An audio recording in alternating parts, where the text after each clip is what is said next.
Hi guys, welcome back to my YouTube channel. So back to ನನ್ನ ಅಡುಗೆ ಮನೆ. ಇವತ್ತು ನಾನು ಸೀಗಡಿ ಎಗ್ ಬುರ್ಜಿ ಮಾಡೋಣ ಅಂತ ಅಂದ್ಕೊಂಡಿದ್ದೀನಿ.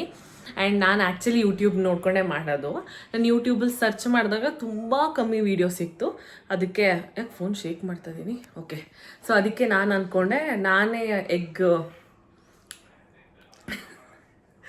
ನಾನೇ ಇವಾಗ ಅದನ್ನು ಟ್ರೈ ಮಾಡಿ ಒಂದು ವಿಡಿಯೋ ಅಪ್ಲೋಡ್ ಮಾಡೋಣ ಅಂತ. ತುಂಬ ಕ್ವಿಕ್ ರೆಸಿಪಿ ಅದು. ಸೊ ತೋರಿಸ್ತೀನಿ, ಬನ್ನಿ. ಏನಾಗಿದೆ ಅಂದರೆ ನಾನು ಇಲ್ಲಿ ಮೈಕ್ ಹಾಕ್ಕೊಂಡಿದ್ದೀನಿ. ಸೊ ನಾನು ರೆಕಾರ್ಡೇ ಆಗಿಲ್ಲ ಮಾತಾಡಿರೋದು. ಏನು ಮಾತಾಡಿದ್ದೀನಿ ಅಂತ ಗೊತ್ತಿಲ್ಲ. ಈಗ ಸ್ವಲ್ಪ ನೆನಪಾಗ್ತಾ ಇದೆ. ಶೂಟ್ ಮಾಡೋ ಟೈಮಲ್ಲಿ ನಾನು ಟ್ರೈಪಾಡ್ ಕಾಣಿಸ್ತಾ ಇರಲಿಲ್ಲ. ಸೊ ಎಲ್ಲಿಟ್ಟಿದ್ದೀನಿ ಅಂತ ಗೊತ್ತಿಲ್ಲ. ನಮ್ಮ ಕೆಲಸದಮ್ಮ ಎಲ್ಲಾದರೂ ಎತ್ತಿಟ್ಟಿದ್ದಾರಾ ಅಂತ ನನಗೆ ಗೊತ್ತಿಲ್ಲ ಅಂತ ಹೇಳ್ತಾ ಇದ್ದೀನಿ. ಆಮೇಲೆ ನನಗನ್ಸುತ್ತೆ ಒಂಚೂರು ಕರ್ನಾಟಕದ ಬಗ್ಗೆ ಮಾತಾಡಿದ್ದೀನಿ ಅಂತ. ಅದು ನನಗೆ ನೆನಪಾಗ್ತಾ ಇಲ್ಲ. ಲಿಪ್ ಸಿಂಕೇ ಮಾಡೋಕ್ಕಾಗ್ತಾಯಿಲ್ಲ. ಆಮೇಲೆ ಮೋಸ್ಟ್ಲಿ ಈ ಟ್ರೈಪಾಡ್ ಸಿಕ್ಕಿಲ್ಲ ಅನ್ನೋ ಇರಿಟೇಷನಲ್ಲಿ ನಮ್ಮನೆ ಈ ಅಡುಗೆ ಸಾಮಾನುಗಳು ಇಟ್ಟಿರೋ ಎಲ್ಲ ಕಬಡ್ಗಳನ್ನ ಓಪನ್ ಮಾಡಿ ನೋಡ್ತಾ ಇದ್ದೀನಿ. ಈ ಲಟ್ಟಣಿಗೆನೋ ಏನೋ ಅಡುಗೆ ಐಟಮ್ಮು ಅಂತ ಅಂದ್ಕೊಂಡು ಅವರು ಆ ಕಬೋರ್ಡು ಈ ಕಬೋರ್ಡಲ್ಲಿ ಎತ್ತಿಟ್ಬಿಟ್ಟಿದ್ದಾರೆ ಅಂತ ಒಂಥರ ಇರಿಟೇಷನ್ ಮಾಡ್ಕೊಂಡು ನಾನು ನನ್ನ ಹಸ್ಬೆಂಡ್ ಫ್ರ್ಯಾಂಕ್ಲಿ ಇಬ್ಬರೂ ಹುಡುಕಿದ್ದೀರಿ. ಟ್ರೈಪಾಡ್ ಕೂಡ ನನಗೆ ಸಿಕ್ಕಿಲ್ಲ. ಆಮೇಲೆ ಇದು ನೋಡಿ, ನಾನು ಯೂಸ್ ಮಾಡ್ತಾ ಇರೋ ಸೀಗಡಿ ಅಂತಲೂ ಹೇಳಿದ್ದೀನಿ. ಆ್ಯಕ್ಚುಲಿ ಇದ್ರ ಹಿಂದೆಗಡೆನೇ ಅವರು ರೆಸಿಪೀಸ್ ಬರೆದಿದ್ದಾರೆ, ಅದನ್ನು ಹೇಳಿದ್ದೀನಿ. ನೋಡಿ, ಇಲ್ಲಿ ಬಿಗ್ ಪ್ರಾನ್ಸ್ ಅಂತ ಇದೆ ಅಂತಲೂ ಹೇಳಿದ್ದೀನಿ. ಹೇಗೆ ಮಾಡೋದು ಅಂತ ಕ್ವಿಕ್ ರೆಸಿಪಿ ಕೂಡ ಕೊಟ್ಟಿದ್ದಾರೆ. ಇದು ಆ್ಯಕ್ಚುಲಿ ನಾನು ತೊಗೊಂಡಿದ್ದು ಗೊತ್ತಾ, ಯಶವಂತಪುರ ಮೆಟ್ರೋ ಕ್ಯಾಶ್ ಆ್ಯಂಡ್ ಕ್ಯಾರಿಲಿ. ಏನಂದರೆ ಎಲ್ಲ ರೋಡ್ ಸೈಡಲ್ಲೂ ಎಲ್ಲ ಕಡೆ ಮಾರ್ತಾ ಇರ್ತಾರೆ. ಬಟ್ ಏನಂದ್ರೆ ಕ್ಲೀನಿಂಗ್ ಪ್ರಾಸೆಸ್ ಜಾಸ್ತಿ ಇರುತ್ತೆ. ಕಲ್ಲು, ಮಣ್ಣು, ಆಮೇಲೆ ಏನೇನೋ ಬೇಡದಿರೋ ಶಂಕ ಎಲ್ಲ ಬಂದುಬಿಟ್ಟಿರುತ್ತೆ. ಸೊ ಅದಕ್ಕೆ ನಾನು ಯೂಶ್ವಲಿ ತೊಗೊಳ್ಳೋದು, ಈ ಸಲ ತೊಗೊಂಡಿದ್ದಲ್ಲೇ. ಸೊ ಇನ್ಮೇಲೆ ಅಲ್ಲೇ ತೊಗೋಬೇಕು ಅಂತ ಅಂದ್ಕೊಂಡಿದ್ದೀನಿ. ಆಮೇಲೆ ನಾನು ಏನು ಮಾತಾಡ್ತಾ ಇದ್ದೀನಿ ಅಂತ ನೆನಪಿಲ್ಲ. ಏನೋ ರೆಸಿಪಿದು ಹೇಳಿದ್ದೀನಿ. ಪ್ರಾಬಬ್ಲಿ ನಾನು ಇದನ್ನು ಮಾಡಲ್ಲ, ನಾನೇ ಸ್ವಂತವಾಗಿ ಏನಾದರೂ ಮಾಡ್ತೀನಿ ಅಂತ ಅಂದ್ಕೊಂಡಿದ್ದೀನಿ. ಆಮೇಲೆ ಈಗ ನೋಡಿ, ಅಡುಗೆ ಮಾಡೋಕ್ಕೆ ಬಾಣಲಿ ಹುಡುಕ್ದೆ, ಅದು ಕಾಣಿಸ್ಲಿಲ್ಲ ಅಂತ ಮತ್ತೆ ಇರಿಟೇಷನ್ ಮಾಡ್ಕೊಂಡಿದ್ದೀನಿ. ಅಪ್ಪ, ಮೈಕಿಲ್ಲ ಅಂದರೆ ಎಷ್ಟು ಕಷ್ಟ ಅಲ್ವಾ. ಈ ಸೀಗಡಿನ ಮಾಡ್ಕೊಳ್ಳೋದು ಈ ಪ್ಯಾನಲ್ಲಿ. ಬಟ್ ಇದನ್ನು ನಾನು ವಾಶೇ ಮಾಡಿಲ್ಲ, ಮಾಡಿಸೂ ಇಲ್ಲ. ಅದಕ್ಕೆ ದೊಡ್ಡದನ್ನು ಉಪಯೋಗಿಸ್ತಾ ಇದ್ದೀನಿ ವಿತೌಟ್ ಎನಿ ಆಪ್ಷನ್. ಆ್ಯಂಡ್ ಈಗ ಈ ಸೀಗಡಿನ ಕಟ್ ಮಾಡಿಬಿಟ್ಟು ಮಾಡೋದು. ಒಂಥರ ಬ್ಲ್ಯಾಂಕ್ ಫೀಲ್ ಆಗ್ತೈತೆ, ಏನು ಕರೆಕ್ಟಾಗಿ ಮಾಡಿದೆ. ಸೊ ನೋಡಿ, ಈ ಥರ ಕ್ರ್ಯಾಬ್ ಕಾಣುತ್ತೆ. ಇಳಿದು ಕ್ರ್ಯಾಬ್ ಅಲ್ಲ, ಈ ಥರ ಪ್ರಾನ್ಸ್. ಇದು ಈ ಶೇಪಲ್ಲಿ ಕರ್ವಾಗ್ಬಿಟ್ಟಿರುತ್ತೆ. ಬಟ್ ಈ ಸೈಜಲ್ಲಿರುತ್ತೆ. ವಾಸನೆ ಇದ್ದೇ ಇರುತ್ತೆ. ಗ್ಯಾಸು ಆನ್ ಮಾಡ್ಕೊಂಡಿಲ್ಲ. ಏನಾಗಿದೆ ಇವತ್ತು ನನಗೆ? ಎಸ್, ಸೊ ಒಂದು ಸ್ವಲ್ಪ ಹೀಟ್ ಬರಲಿ, ಅವಾಗ ಇದನ್ನು ಅದಕ್ಕೆ ಹಾಕೋಣ. ನೋಡಿ, ಇದೆಲ್ಲ ನಾವು ತೋಟದಿಂದ ತಂದಿರೋ ಮಾವಿನ ಹಣ್ಣು. ಸ್ವಲ್ಪ ಹಣ್ಣಾಗ್ಬಿಟ್ಟೈತೆ. ಇದು ಜ್ಯೂಸ್ ಮಾಡ್ಕೊತೀನಿ. ಸೊ ಬಾಣಲಿ ಒಂದು ಮೀಡಿಯಮ್ ರೇಂಜಿಗೆ ಫ್ರೈ ಆಯಿತಾ. ಈಗ ಇಷ್ಟನ್ನು ಹಾಕೊಂಡ್ಬಿಡ್ತೀವಿ. ಇದೊಂದು 80 ಗ್ರಾಮ್ಸ್ ಅಂತಿದೆ. ಸೊ ನಮಗೆ ಸಾಕಾಗತ್ತೆ. ಎಷ್ಟು ರೂಪಾಯಿ ಕೊಟ್ಟೆ ಇದಕ್ಕೆ? 90 rupees. Okay, what ever. So ಇದು ಅಷ್ಟು ರೋಸ್ಟ್ ಆಗಬಾರ್ದು, ಮೀಡಿಯಮ್ ರೇಂಜ್ಗೆ ನೀಟಾಗಿ ಫ್ರೈ ಮಾಡ್ಕೋಬೇಕಂತೆ. ತೀರಾ ಕರುಮ್ ಆದರೆ ಆ್ಯಕ್ಚುಲಿ ಇದರಲ್ಲಿ ಏನಂತ ಗಲೀಜಿರಲ್ಲ. ನಾರ್ಮಲಿ ಬೇರೆ ಕಡೆ ತೊಗೊಂಡ್ರೆ ಅದಲ್ಲೆಲ್ಲ ಒಂದು ಸ್ವಲ್ಪ ಆದರೂ ಕಲ್ಲು, ಮಣ್ಣು ಅವೆಲ್ಲ ಇರುತ್ತೆ. ಬಟ್ ಈ ಪ್ಯಾಕೆಟಲ್ಲಿ ಏನಂದ್ರೆ ತುಂಬ ಕಮ್ಮಿ ಗಲೀಜಿರುತ್ತೆ. ಸೊ ಅದಕ್ಕೆ ಇವಾಗ ನೀಟಾಗಿ ಈ ಥರ ಫ್ರೈ ಮಾಡ್ಕೊಂಬಿಡ್ತೀವಿ. ಗಮ್ಮನತ್ತೆ. ಆ್ಯಕ್ಚುಲಿ ಸ್ಮೆಲ್ ಇಷ್ಟ ಇಲ್ಲ ಅನ್ನೋರಿಗೆ ಗಬ್ಬು ಹೊಡಿಯುತ್ತೆ. ಆ್ಯಂಡ್ ಕಣ್ಣು ತೋರಿಸ್ಲಾ? ನೋಡಿ, ಝೂಮ್ ಆಗಿ ಫೋಕಸ್ ಆಗಪ್ಪ. ನೋಡಿ, ಅದ್ರ ಕಣ್ಣು ಬ್ಲ್ಯಾಕ್ ಡಾಟ್ಸ್ ಕಾಣುತ್ತಲ್ಲ, ಅದೇ ಅದ್ರ ಕಣ್ಣು. ಇದು ಏನಿದೆ, ಒಂಚೂರು ನೀರಿಗೆ ಬಿದ್ದ ಮೇಲೆ ಸೈಜ್ ಕಮ್ಮಿ ಆಗಿಬಿಡುತ್ತೆ ಇದ್ರದ್ದು. ಸೊ ನೋಡಿ, ಇಲ್ಲೆಲ್ಲ ಸ್ವಲ್ಪ ಅದ್ರದ್ದು ಪುಡಿಗಳಿರ್ತವೆ. ಇಲ್ಲಿ ಈ ಥರ ಎಲ್ಲ ನೀಟ್ ಆಗಿಬಿಡುತ್ತೆ. ಬರೀ ದಪ್ಪ ಸೈಜ್ ಮಾತ್ರ ಬಾಯಿಗೆ ನೀಟಾಗಿ ಸಿಗುತ್ತೆ. ಒಂದು ಮೀಡಿಯಮ್ ಫ್ಲೇಮಿಗೆ ನಾನೀಗ ರೋಸ್ಟ್ ಮಾಡ್ಕೊಂಡಿದ್ದೀನಿ. ಈ ಥರ ಬ್ರೌನಿಷ್ ಆಗುತ್ತೆ. ಈಗ ನೀರಲ್ಲಿ ಚೆನ್ನಾಗಿ ವಾಶ್ ಮಾಡ್ಕೊಂಬಿಡ್ಬೇಕು. ನಾನು ಏನು ಮಾಡ್ತೀನಿ ಅಂದರೆ, ಕಮ್ಮಿ ಕ್ವಾಂಟಿಟಿ ತೊಗೊಂಡಿರೋದ್ರಿಂದ ಒಂದೇ ಒಂದು ಟೊಮೆಟೊ ಕಟ್ ಮಾಡ್ಕೊತೀನಿ. ಆ್ಯಂಡ್ 2 ಸಣ್ಣ ಸೈಜ್ ಈರುಳ್ಳಿ ಹೆಚ್ಕೊತೀನಿ. ಇದು ಕೂಡ ಸಣ್ಣನೇ ಹೆಚ್ಕೊತೀನಿ, ಯಾಕಂದರೆ ಮೊಟ್ಟೆ ಆ್ಯಂಡ್ ಸೀಗಡಿ ಶುಡ್ ಡಾಮಿನೇಟ್ ಅಂತ ಅಷ್ಟೇ. ಒಂದು 2-3 ಮೆಣಸಿನ್ಕಾಯಿ ಅಂದರೆ ನಾನು 4 ಇಟ್ಕೊಂಡಿದ್ದೀನಿ. ಇದು ನಮ್ಮ ಬಹಳ ಅಡುಗೆ ಮಾಡೋದ್ರಲ್ಲಿ ಕಟ್ ಮಾಡೋಷ್ಟೊತ್ತಿಗೆ ಜೀವನನೇ ಸಾಕು. ಕಣ್ಣಲ್ಲೆಲ್ಲ ನೀರು ಬರುತ್ತೆ. ಅದರಲ್ಲೂ ನಂತರ ಸೋಡಾ ಬುಡ್ಡಿಗಳು ಇನ್ನೂ ಜಾಸ್ತಿ ನೀರು ಬರುತ್ತೆ. ಎಷ್ಟಲ್ಲಿ ಯಾಕೋ ಕೂಲು ಒಣಗಿ ಕರೆಕ್ಟಾಗಿ ಕೂತೇ ಇಲ್ಲ ಇವತ್ತು. ಇಲ್ಲಿ ಸೊ ಆ್ಯಕ್ಚುಲಿ ಈಗ ನಂಗೆ ನೆನಪಾಯಿತು, ಯೂಟ್ಯೂಬಲ್ಲಿ ಆ ವಿಡಿಯೋ ಮಿಸ್ ಆಗ್ಬಿಟ್ಟೈತೆ ಹೆಂಗೆ ಮಾಡೋದು ಅಂತ. ಈಗ ಮೊಟ್ಟೆ ಪಲ್ಯಾಗ ಏನೇನು ಹಾಕ್ಬೇಕು ಅಂತ ನಮ್ಮ ಅಮ್ಮನ ಕೇಳ್ತೀವಿ. ಸೊ ನಮ್ಮ ಮಾತೃಶ್ರೀಯಲ್ಲಿ ಕರೆ ಮಾಡುತ್ತಿದ್ದೀವಿ. ಅಮ್ಮ ಎತ್ತಮ್ಮ, ವಾಟ್ ಆರ್ ಯು ಡೂಯಿಂಗ್? ಅಮ್ಮ ಈ ಮೊಟ್ಟೆ ಪಲ್ಯ ಸೀಗಡಿ ಹಾಕಿ ಮಾಡ್ತೀನಲ್ಲ, ಅದಕ್ಕೆ ಏನು ಹಾಕ್ಬೇಕು ಅವಳು? ಖಾರದ ಪುಡಿ ಅಷ್ಟೇನಾ? ಮೆಣಸಿನ್ಕಾಯಿ ಬೇಕಾದ್ರೆ ಒಂದು 2 ಮೆಣಸಿನ್ಕಾಯಿ ಹಾಕುವ. ಹಾಂ, ಬೇಡ ಅಂತಂದ್ರೆ ಚಿಲ್ಲಿ ಪೌಡರ್ ಹಾಕೊಂಡೆ ಮಾಡಪ್ಪ. ಇನ್ನೇನೇನು ಮಸಾಲೆ ಹಾಕ್ಬೇಕು? ಏನು ಇಲ್ಲಪ್ಪ, ಎಣ್ಣೆ ಹಾಕುವ. ಹಾಂ, 4 ಸ್ಪೂನ್ ಎಣ್ಣೆ ಹಾಕುವ. ಹಾಂ, ಈರುಳ್ಳಿ ಫ್ರೈ ಮಾಡ್ಕೋ. ಈರುಳ್ಳಿ ಫ್ರೈ ಆಗ್ತಿದ್ದಂಗೆ ಟೊಮೊಟೊ ಹಾಕುವ. ಹಾಂ, ಟೊಮೊಟೊ ಹಾಕೊಂಡು ಚೆನ್ನಾಗಿ ಫ್ರೈ ಮಾಡ್ಕೋ. ಹಾಂ, ಅದಕ್ಕೆ ಉಪ್ಪು ಹಾಕೊಂಬಿಡು. ಹಾಂ, ಚಿಲ್ಲಿ ಪೌಡ್ರು ಉಪ್ಪು ಎಲ್ಲ ಹಾಕೊಂಡು ಮಿಕ್ಸ್ ಮಾಡ್ಕೊಂಬಿಡು ಚೆನ್ನಾಗಿ, ಟೊಮೊಟೊ ಈರುಳ್ಳಿ ಎಲ್ಲ. ಹಾಂ, ಆಮೇಲೆ ಸ್ವಲ್ಪ ಲೋ ಫ್ಲೇಮ್ ಅಲ್ಲಿ ಇಟ್ಕೊಂಡು ಆ ಕಡೆ ಈ ಕಡೆ ಎಲ್ಲ ಈರುಳ್ಳಿ ಮಾಡ್ಬಿಡಿ, ಈರುಳ್ಳಿ ಟೊಮೊಟೊ ಮಾಡ್ಕೊಂಡು ಮಧ್ಯಕ್ಕೆ ಗ್ಯಾಪ್ ಇಟ್ಕೋ. ಅದಕ್ಕೆ ಮೊಟ್ಟೆ ಹೊಡೆದು ಹಾಕೊಂಡು ಎಷ್ಟು ಬೇಕೋ ಅಷ್ಟು ಎಲ್ಲ ಮಿಕ್ಸ್ ಮಾಡ್ಕೋ. ಈ ಖಾರದ ಪುಡಿ ಯಾವಾಗ ಹಾಕ್ಬೇಕು? ಅದ್ರ ಜೊತೆಗೆ ಟೊಮೊಟೊ ಈರುಳ್ಳಿ ಹಾಕ್ತಿಲ್ಲಪ್ಪ, ಅವಾಗ ಹಾಕ್ಬೇಕು. ಉಪ್ಪು ಖಾರದ ಪುಡಿ ಇಲ್ಲ ಅಷ್ಟೇ, ಬೇರೆ ಏನು ಧನಿಯಾ ಪುಡಿ ಸಾಂಬಾರು ಪುಡಿ ಅವೆಲ್ಲ ಏನಿಲ್ಲ? ಏನು ಬೇಡ, ಆಮೇಲೆ ಚಿಲ್ಲಿ ಪೌಡರ್ ಹಾಕೋ ಸಾಕು.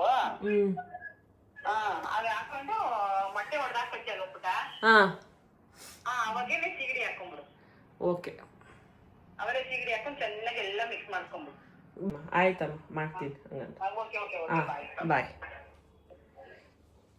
ಓಕೆ, ನಮ್ಮ ಮಮ್ಮಿ ಒಂದು ಐಡಿಯಾ ಕೊಟ್ಟರು. ಈಗ ಗ್ಯಾಸ್ ಸ್ಟವ್ ಹಚ್ಚಿಕೊಳ್ಳುವ ಸಮಯ ಹಾಕೊಂಡಿದ್ದೀನಿ. ಈ ದೊಡ್ಡ ಈ ಮಾಡೋ ಪಾತ್ರೆಯಲ್ಲಿ ಇದು ಮಾಡ್ತಾ ಇದ್ದೀನಿ, ಬಿಕಾಸ್ ಇದರಲ್ಲಿ ಏನೋ ಫ್ರೈ ಮಾಡಿದ್ವಿ ನೋಡಿ, ಇಟ್ಟು ಹಾಗೆ ಬಿಟ್ಟಿದ್ದೀನಿ. ಸೊ ಈಗ ಎಣ್ಣೆ ಕಾಯುತ್ತಿದ್ದಂಗೆ ಫಸ್ಟು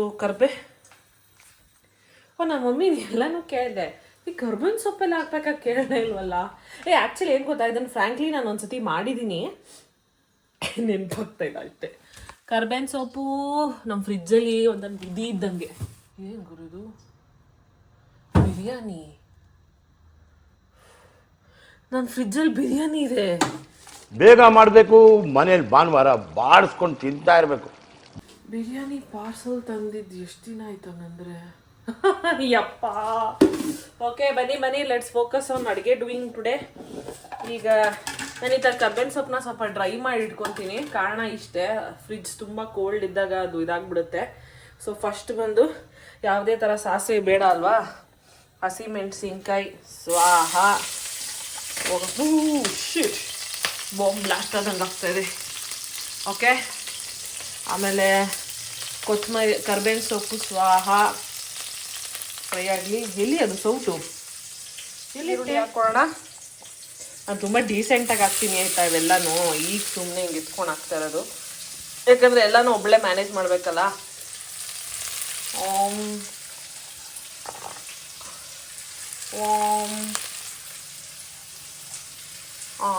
ಹಾಕ್ಕೊಂಡಿದ್ದೀನಿ. ಈಗ ಚೆನ್ನಾಗಿ ಫ್ರೈ ಮಾಡ್ಕೊತೀನಿ. ಸ್ವಲ್ಪ ಫ್ಲೇಮ್ ಲೋನೇ ಇಟ್ಕೊಂಡಿದ್ದೀನಿ. ನನಗೆ ಇನ್ನೊಂದು ಅಭ್ಯಾಸ ಇದೆ ಆಯಿತಾ, ಜಿಂಜರ್ ಗಾರ್ಲಿಕ್ ಪೇಸ್ಟ್ ಹಾಕೋದು. ಎಲ್ಲ ಜಿಂಜರ್ ಗಾರ್ಲಿಕ್ ಪೇಸ್ಟ್ ಬರೀ ನಾನ್ ವೆಜ್ ಹಾಕೋದು ಅಂದ್ಕೊತಾರೆ, ಬಟ್ ನೋ ಗೈಸ್, ಜಿಂಜರು ಹೆಲ್ತ್ಗೆ ಒಳ್ಳೇದು, ಗಾರ್ಲಿಕ್ಕು ಒಳ್ಳೇದು. ಬಾಯಿಗೆ ಸಿಕ್ಕಿದ್ರೆ ಇಷ್ಟ ಆಗಲ್ಲ, ಅದಕ್ಕೆ ಪೇಸ್ಟ್ ಹಾಕ್ಬಿಡೋದು. ಪೇಸ್ಟ್ ಹಾಕಿ ಫ್ರೈ ಮಾಡಿಬಿಟ್ರೆ ತುಂಬ ಚೆನ್ನಾಗಿರುತ್ತೆ. ನಮ್ಮ ಮನೇಲಿ ನಾನು ಜಿಂಜರ್ ಗಾರ್ಲಿಕ್ ಪೇಸ್ಟು ಹೆಂಗೆ ಸ್ಟಾಕ್ ಇಟ್ಟಿರ್ತೀನಿ ಅಂತ ನೀವು ಇಮ್ಯಾಜಿನೂ ಮಾಡಲ್ಲ. ಈಗ ವಾಪಸ್ ಫ್ರಿಜ್ ಓಪನ್ ಮಾಡುವ ಸಮಯ. ಎಲ್ಲಿದೆಯಪ್ಪ? 1 kg ಗಾರ್ಲಿಕ್ ಡಬ್ಬ ಇದು ಖಾಲಿ ಆಗ್ತೈತೆ. ಇಲ್ಲಿ ಇಷ್ಟೇ ಜಿಂಜರ್ ಗಾರ್ಲಿಕ್ ಪೇಸ್ಟ್ ಹಾಕ್ಕೊಂಡೆ. ಏನಂದರೆ ನೀವು ಕರೆಕ್ಟಾಗಿ ಸ್ವಲ್ಪ ಫ್ರೈ ಮಾಡ್ಕೋಬೇಕು, ಅವಾಗ ಇಲ್ಲಾಂದರೆ ನಿಮ್ಗೆ ಅದು ಬಾಯಿಗೆ ಒಂಥರ ಸಿಕ್ಬಿಡುತ್ತೆ. ಅಂದರೆ ಆ ಗಾರ್ಲಿಕ್ಕು ಜಿಂಜರ್ ಪೇಸ್ಟು ನೀಟಾಗಿ ಫ್ರೈ ಆಗಿಬಿಟ್ರೆ ಆರಾಮ್. ಇವು ಕರ್ಬೇವಿನ ಸೊಪ್ಪು, all of you go side. Tomato ಬಾರಮ್ಮ. ಇವು ನೋಡಿ ಟೊಮೆಟೊ ಹಾಕೊಂಡಿದ್ದೀನಿ ಸ್ವಲ್ಪ. ಈಗ ಏನು ಮಾಡ್ತೀನಿ ಗೊತ್ತಾ, ಈಗ ಫುಲ್ಲು ಲೋ ಫ್ಲೇಮ್ ಇಟ್ಬಿಡ್ತೀನಿ. ಈಗ ನಮ್ಮಮ್ಮ ಉಪ್ಪು ಮತ್ತು ಖಾರ ಹಾಕ್ಕೊಳಕ್ಕೆ ಹೇಳಿದಲ್ವಾ, ಈಗ ಉಪ್ಪು ಹಿಮಾಲಯನ್ ಪಿಂಕ್ ಸಾಲ್ಟ್ ಯೂಸ್ ಮಾಡ್ತೀನಿ. ಇದು ಆ್ಯಕ್ಚುಲಿ ಕಮ್ಮಿನೇ ನಂಗೆ ಗೊತ್ತು, ಬಟ್ ಸೀಗಡಿಲಿ ಉಪ್ಪಿರುತ್ತೆ ಅಲ್ವಾ. ಆ್ಯಂಡ್ ಇದು ಖಾರನೂ ಕಮ್ಮಿ ಹಾಕ್ಕೊತಾ ಇದ್ದೀನಿ, ಯಾಕಂದರೆ ಮೆಣಸಿನ್ಕಾಯಿ ಜಾಸ್ತಿ ಹಾಕ್ಕೊಂಬಿಟ್ಟಿದ್ದೀನಿ. ಈ ಎರಡನ್ನೂ ಚೆನ್ನಾಗಿ ಫ್ರೈ ಮಾಡಿಕೊಳ್ಳಬೇಕು. ಆಹಾ ಘಮ ಘಮ ಅಂತ ಇದೆ. ಸಿಗಡಿ ಅನ್ನಲ್ಲ, ಇದು ಆ್ಯಕ್ಚುಲಿ ಬಿಗರ್ ವರ್ಷನ್ನು. ಯಾಕೆ ಗೊತ್ತು, ಬಿಗ್ ಪ್ರಾನ್ಸ್ ಅಂತ ಇದೆ ಇದರಲ್ಲಿ. ಕನ್ನಡದಲ್ಲಿ ಏನು ಕೊಟ್ಟಿಲ್ಲ, ಬಿಗ್ ಪ್ರಾನ್ಸು. ಸೊ ನಾನು ಏನು ಮಾಡ್ತೀನಿ ಈಗ, ಗಾಡು ಓಕೆ. ಸೊ ಈಗ ಈ ಪ್ರಾನ್ಸ್ನ ಹಾಕೊಂಡ್ಬಿಡ್ತೀನಿ. ನೋಡಿ ಎಷ್ಟು ವೇಸ್ಟ್ ಇಲ್ಲೇ ಕಚ್ಕೊಂಡೈತೆ ಅದ್ರದ್ದು, ಅಂದರೆ ಅದು ವೇಸ್ಟೇ. ಸೊ ಈಗ ನೀಟಾಗಿ ಫ್ರೈ ಮಾಡ್ಕೋಬೇಕು. ಲೋ ಫ್ಲೇಮಲ್ಲೇ ಮಾಡ್ಕೊತೀನಿ. ಇದಕ್ಕೂ ಒಂಚೂರು ಮಸಾಲೆ ಹಿಡೀಲಿ, ಆಮೇಲೆ ಮೊಟ್ಟೆ ಹೊಡೆದು ಬಿಡೋದು.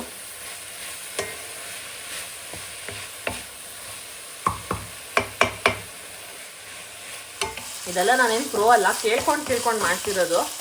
ನಂತರ ಕೇಳ್ಕೊಂಡು ಸುಮಾರು ಜನ ಮಾಡೋರು ಇದ್ದಾರೆ. ಸುಮ್ಮನೆ ಶೇರ್ ಮಾಡ್ತೀನಿ ಅಷ್ಟೇ. ಸೊ ನಮ್ಮಮ್ಮ ಒಂದು ಸ್ವಲ್ಪ ಹೇಳೋರೆ, ಯೂಟ್ಯೂಬಲ್ಲಿ ಹೇಳ್ತಾರೆ, ಬಟ್ ಆದರೂ ಮಾಡಿರೋರ ಹತ್ರ ಎಕ್ಸ್ಪೀರಿಯನ್ಸ್ ತೊಗೊಳ್ಳೋದೇ ಒಂಥರ ಖುಷಿ. ನಾನು ಈ ಮೊಟ್ಟೆನ ಯೂಸ್ ಮಾಡ್ತೀನಿ, ಅಂದರೆ ನಾನೇ ಹಿಂಗೆ ಇಟ್ಟಿರೋದು. ನಮ್ಮ ಮನೇಲಿ ಮೊಟ್ಟೆಗಳ ಸುರಿಮಳೆನೇ ಇದೆ. ತೋರಿಸ್ಲಾ? ಫ್ರಿಜ್ಜಲ್ಲಿ ಇಷ್ಟು ಮೊಟ್ಟೆನ ಜೋಡಿಸಿಟ್ಟಿದ್ದೀನಾ. ಆಮೇಲೆ ಇಲ್ಲಿ ಸೈಡಲ್ಲಿ ಇಲ್ಲಿ ಮೊಟ್ಟೆಗಳನ್ನ ಜೋಡಿಸಿದ್ದೀನಿ. ಇಷ್ಟು ಮೊಟ್ಟೆಗಳೇ ಇರೋದಾಯ್ತಾ. ಆ್ಯಂಡ್ ಇಲ್ಲಿ ಬಂದ್ಬಿಟ್ಟು ಫುಲ್ಲು ನಾಟಿ ಮೊಟ್ಟೆ ನೋಡಿ, ಊರಿಂದ ತಂದಿರೋ ನಾಟಿ ಮೊಟ್ಟೆಗಳು. ಇದನ್ನು ಮಾಡೋಕ್ಕೆ ನಾಟಿ ಮೊಟ್ಟೆ ಚೆನ್ನಾಗಿರಲ್ಲ, ಅದಕ್ಕೋಸ್ಕರ ನಾನು ಇವಾಗ ಫಾರಮ್ ಮೊಟ್ಟೆನೇ ಬಳಸ್ತೀನಿ. ಯಾವ್ದಲ್ಲಿ ಬೇಕಿದ್ರು ಮಾಡ್ಕೋಬೋದು ಗೈಸ್, ಇದು ಅಪ್ ಟು ಯು. ರುಚಿ ಚೆನ್ನಾಗಿರ್ಬೇಕಷ್ಟೇ. ಓಕೆ ನೋಡಿ, ಸ್ವಲ್ಪ ಫ್ರೈ ಮಾಡಿಕೊಂಡೆ. ಮೊಟ್ಟೆ ಹಾಕಿದ್ಮೇಲೆ ಹೆಂಗೋ ಏನೋ ಗೊತ್ತಿಲ್ವಲ್ಲ, ಸೈಜ್ ಬೇರೆ ದೊಡ್ಡದೈತೆ. ಸೊ ಈಗ ಏನು ಮಾಡ್ತೀನಿ, ಉರಿ ಕಮ್ಮಿ ಇರುತ್ತಲ್ಲ, ಇಲ್ಲಿ ಒಂದು ಕವರ್ ಮಾಡ್ಕೊತೀನಿ ಹಿಂಗೊಂದು ರೌಂಡು. ಓಕೆ, ಮೊಟ್ಟೆನ ಇದ್ರ ಮಧ್ಯೆ ಹೊಡ್ಕೊಂಡು ಹಾಕ್ಕೊತೀನಿ. ಸಾರಿ, ಎಲ್ಲೆಲ್ಲೋ ತೋರಿಸ್ತಾ ಇದ್ದೀನಿ. ಹಾಂ, ಈ ಥರ ಮಾಡಿಕೊಂಡು ಇಲ್ಲಿ ಮೊಟ್ಟೆ ಹಾಕ್ಕೊತೀನಿ. ನೋಡಿ, ಮೊಟ್ಟೆ ಹಾಕ್ಕೊಂಡು ಹಿಂಗೆ ಚೆನ್ನಾಗಿ ಮಾಡ್ಕೊಂಡಿದ್ದೀನಿ. ಕೆರ್ಕೊಂಡ್ಬಿಡ್ಬೇಕು, ಎಲ್ಲ ಕಚ್ಕೊಂಡ್ಬಿಡ್ತದೆ ತಳನ, ಅದಕ್ಕೆ ವೀಡಿಯೋ ಮಾಡೋಕ್ಕಾಗಲಿಲ್ಲ. ಅಳ್ಳಾಡಿಸಿ ಕೈಯೆಲ್ಲ ನೋವೇ ಬಂದ್ಬಿಡ್ತು ಗುರು. ಹೆಂಗೆ ಮಾಡ್ತಾರೆ ಹೋಟ್ಲುಗಳಲ್ಲಿ ಅಂತ ಅರ್ಥ ಇಲ್ಲ ನನಗೆ. ಮೊಟ್ಟೆ ಕಮ್ಮಿ ಆಯಿತಾ ಏನೋ ಗೊತ್ತಾಗ್ತಾ ಇಲ್ಲ. ಆ್ಯಕ್ಚುಲಿ ಚಪಾತಿ ಜೊತೆ ತಿನ್ಬೋದು. ತುಂಬ ಡ್ರೈ ಇಷ್ಟ ಇಲ್ಲ ಅನ್ನೋರಿಗೆ ಮೊಟ್ಟೆನೇ ಬಾಗ್ತಾ ಇಲ್ಲಲ್ಲ ಗುರು. ಹಾಂ, ಮೊಟ್ಟೆ ಸಿಗಡಿ ಎರಡೂ ಇದೆ. ತುಂಬ ಡ್ರೈ ಇಷ್ಟ ಇಲ್ಲ ಅನ್ನೋರಿಗೆ ಸ್ವಲ್ಪ ಕಷ್ಟ ಆಗುತ್ತೆ, ಬಿಟ್ಟರೆ ತುಂಬ ಚೆನ್ನಾಗಿದೆ. ಏನು ಹೇಳಿದೆ ನಾನು? ಓಕೆ,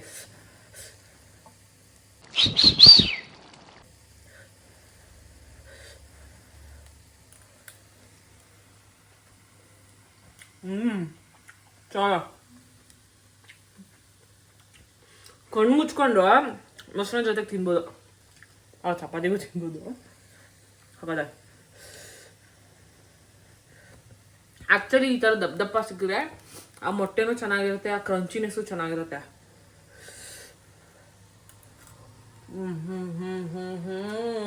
ಸಾಕಾಗ ನಂಗೆ ಇಷ್ಟ ಆಯ್ತಪ್ಪ. ಆದ್ಮೇಲೆ ಹೇಳಲೇಬೇಕು, ಒನ್ ಮೋರ್. ಆಬ್ವಿಯಸ್ಲಿ ನಾನು ಮಾಡಿ ನಂಗೆ ಇಷ್ಟ ಆಗುತ್ತೆ. ಈಗ ಇದನ್ನೇ ನಾನು ಅಕ್ಷಿಗೆ ಮಾಡಿಕೊಡ್ಬೇಕು ಚಪಾತಿ ಜೊತೆಗೆ. ಅವ್ನು ಬಂದಾಗ ಟೇಸ್ಟ್ ಮಾಡಿ ನೋಡೋಣ.